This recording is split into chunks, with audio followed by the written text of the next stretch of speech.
Este capítulo 21 es el último capítulo del Evangelio de San Juan.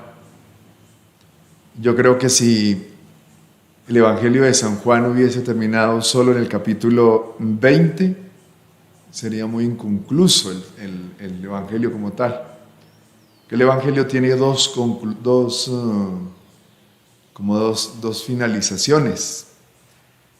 El del capítulo 20, donde está una serie de apariciones de Jesús, y después el capítulo 21. Antes de este texto de las preguntas de Jesús a Simón, está el reencuentro con Jesús y los discípulos que están pescando en el lago de Galilea o el lago de Nazaret. Los discípulos han vuelto, según ese capítulo 21, como a las mismas faenas de antes de que los llamara el Señor. Antes de que los llamara el Señor, los encontró pescando y los llamó y les dijo: sígueme, síganme, síganme. Y Jesús les hace una promesa: desde ahora serán pescadores de hombres. Jesús muere. Ellos no saben que ha resucitado y entonces van a la misma actividad que estaban antes de que los llamara. El texto pone de manifiesto como un abandono en la desesperanza de la muerte y entonces vuelven a las mismas actividades sin tener en cuenta toda la experiencia que han tenido con Jesús durante todo el tiempo que compartieron la vida terrena con él. Y después de ese texto, donde se pone de manifiesto que lo descubren en una actividad de comida, es el Señor, vienen estas preguntas de Jesús a Simón. Jesús le pregunta no a Pedro, sino a Simón, y eso es muy importante en el texto. No es a Pedro, porque Pedro es el encargo que el Señor le ha hecho de estar al frente de sus discípulos. Lo que viene a preguntar aquí el Señor es a Simón, al humano, a la humanidad, al hombre que el Señor llama, que llamó en el pasado, pero que sabe que esa naturaleza humana de Pedro, en un momento de su vida, también le ha fallado. Mire que el Señor utiliza una estrategia para hacerle recordar a Simón la situación de las veces que lo ha negado. ¿Cuántas veces lo negó? Lo negó 3 veces. Y aquí, con la fuerza del amor, lo que quiere es como sanar esa realidad de relación con Simón. Y por eso le hace la primera pregunta, le hace la segunda pregunta, y ante la tercera ya pues Pedro sabe a qué se está refiriendo. Es como cuando uno en la casa, la mamá le preguntaba a uno la primera vez, ¿cierto? Y entonces uno como que de pronto, pues ante la primera vez uno dice, una mentira tapará como el daño que hice, ¿no? La segunda vez, uno de pronto dice, bueno, una segunda vez aquí le engañaremos. Pero cuando la mamá le preguntaba a uno por tercera vez, vea, era mejor que uno se delatara, ¿cierto? Y reconociera de una vez la falla que hizo. Bueno, más o menos es la forma como funciona Jesús ante Simón, ante la humanidad de Simón. ¿Me amas? Porque solo la fuerza del amor puede sanar, puede perdonar. Solo la fuerza del amor hacia las demás personas, hacia uno mismo, puede darle una dirección diferente a la historia de la humanidad. El problema no es que hayamos fallado ante el Señor, el problema es que tanto haya de amor en nosotros. El problema no es que los demás nos hayan fallado, siempre vamos a fallar o nos van a fallar. Y el que no le haya fallado a nadie en algún momento de la vida, pues prepárese, porque cuando menos piensa usted puede fallar, podemos fallar. Y de hecho le hemos fallado a muchas personas. también tal vez le hemos fallado a Dios. Pero es muy importante tener presente que el problema no es equivocarnos, el problema no es que nos hayamos equivocado en el pasado, el problema no es que hayamos pecado. El problema es dejar ahí como en el stand-by de las cosas y la historia va pasando, ¿no? Y Jesús no quiere eso con Pedro. ¿Por qué? Porque esa historia del pasado de Simón, porque no es Pedro sino Simón, va a fallar un aspecto que es muy importante. ¿Cuál? El de la responsabilidad ante el ministerio. Por eso se dirige a Simón, a la humanidad. Y él lo pone a Simón frente a lo que debe ser la responsabilidad de Pedro. ¿Me amas? Y entonces le dice primero, apacienta mis corderos. Después le dice, pastorea mis ovejas. Y nuevamente, apacienta mis ovejas. ¿Qué es lo que quiere el Señor con Simón? Pues como que se ponga en paz ante ese pasado que tiene con Jesús. Ha sido bien grave, lo ha negado, le ha dado la espalda, lo abandonaron. El mismo maestro dice, veíamos en esta semana en otros textos de este mismo evangelio, cómo él sabía que lo iban a abandonar, ¿no? Ante las cosas que son dificultosas, ante las situaciones donde hay exigencia, ante las situaciones adversas donde se necesita un gran monumento de la fe en nosotros, pues sencillamente ahí el Señor sabe que podemos sucumbir en nuestra fe, lo podemos abandonar. Entonces el Señor no quiere gente simplemente relacionándose con un pasado para que se culpe. Usted sabe, siempre da cuenta que los errores nuestros del pasado, uno los piensa y no los hace discurso, pero inconscientemente se hace estas preguntas. ¿Por qué no pude evitar eso? ¿Por qué no escuché al que me dijo atento? ¿Por qué no la pensé de otra manera? Pero mire todo lo que tenía y sin embargo obré de esa manera. Siempre la conciencia nuestra, que a veces es influenciada por el enemigo, quiere provocar en nosotros ¿qué cosa? La culpa. ¿Y qué produce la culpa en nosotros?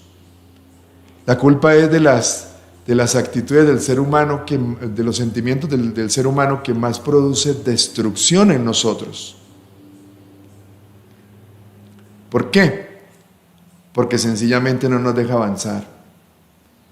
La culpa funciona muchas veces en el corazón humano como un ancla que siempre nos va a estar referenciando desde ese error del pasado, nos está referenciando para interpretar el presente. ¿Qué es lo que el Señor ha hecho en el presente de Simón? Lo ha hecho Pedro, lo ha hecho pastor.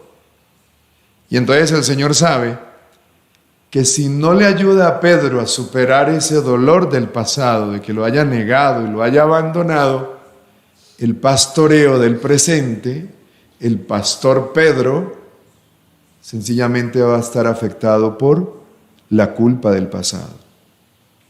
Y eso es muy importante tenerlo presente en nosotros hoy. Hoy nosotros, en el presente, somos responsables de alguna actividad. El Señor nos ha dado la posibilidad de estar al frente de alguna situación de la vida de la iglesia en diferentes aspectos de la comunidad, bien sea en la familia, bien sea en un grupo en parroquia, bien sea en una comunidad religiosa, en la iglesia en general.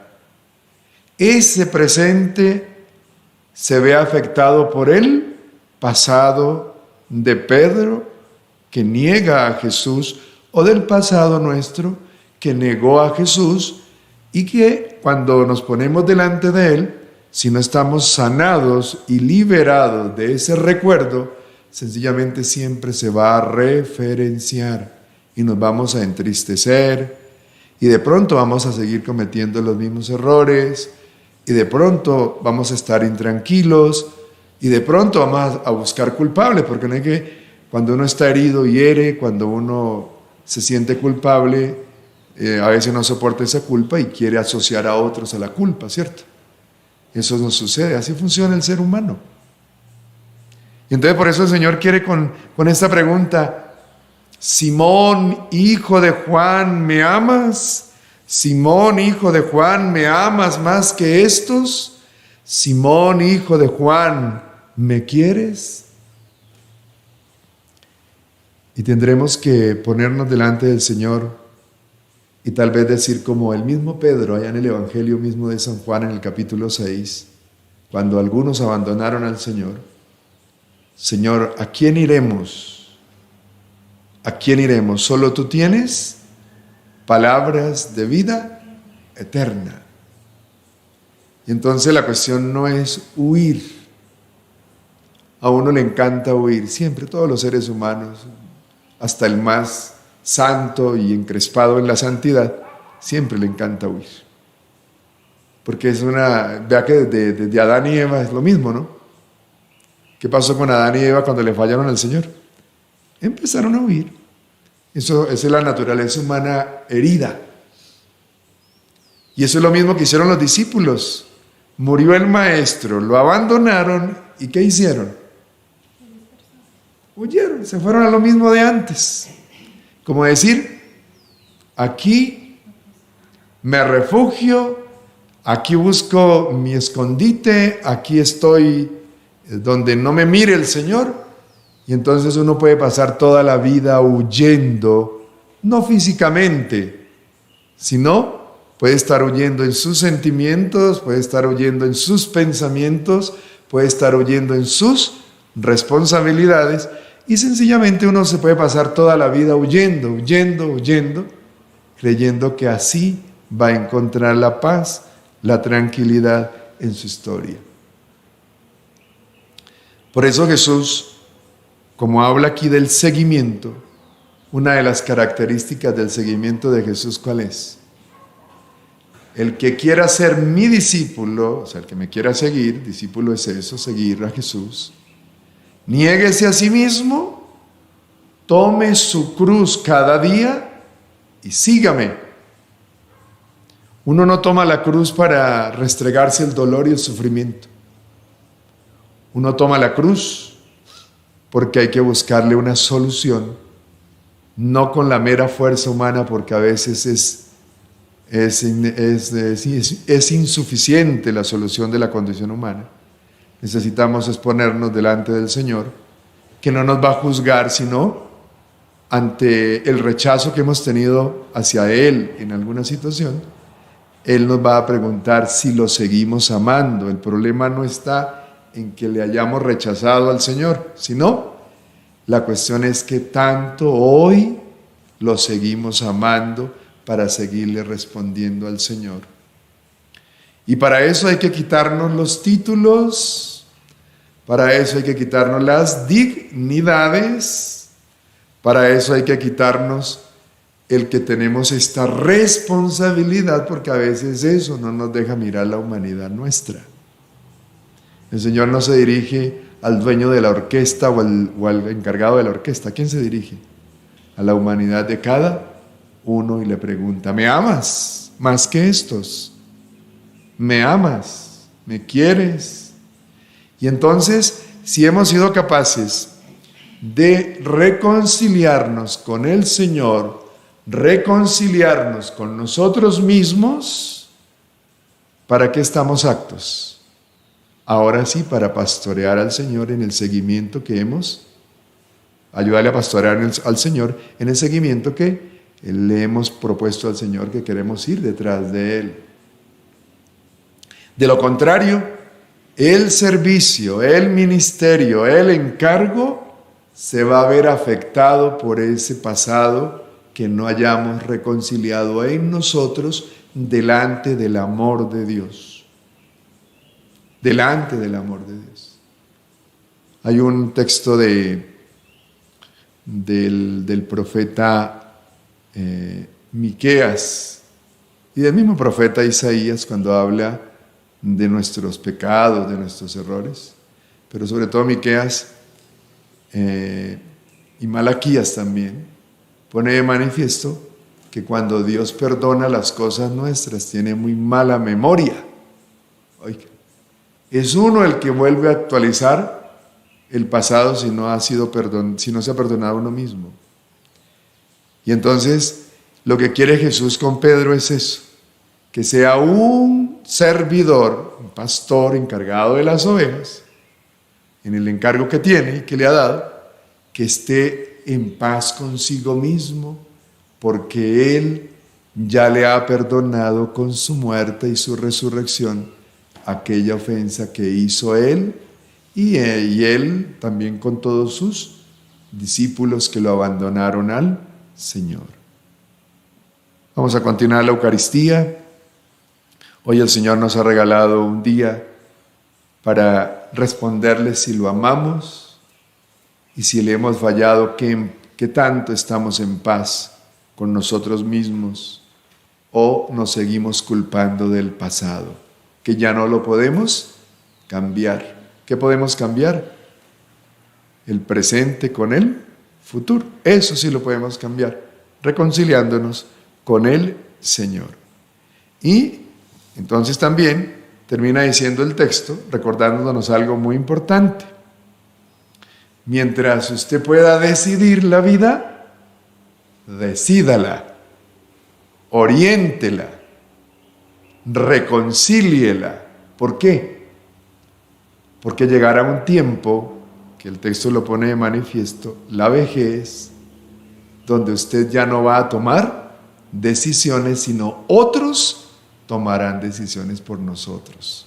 Mientras tanto, oriente la vida por donde la pueda orientar con el Señor, de la mejor manera, o sea, tome decisiones. El seguimiento es eso, tomar decisiones.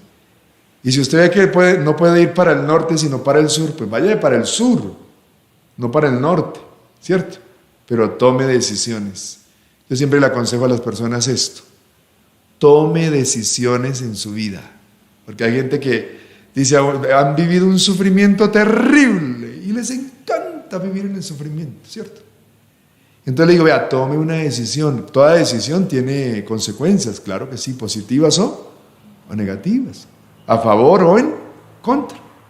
Pero cuando uno toma decisiones y los años pasan y uno mira hacia atrás, aunque haya un poco de dificultad o aunque todo le funcione bien, usted va a tener satisfacción porque algún día decidió y no se quedó sencillamente esperando al vaivén de las olas del mar, ¿cierto?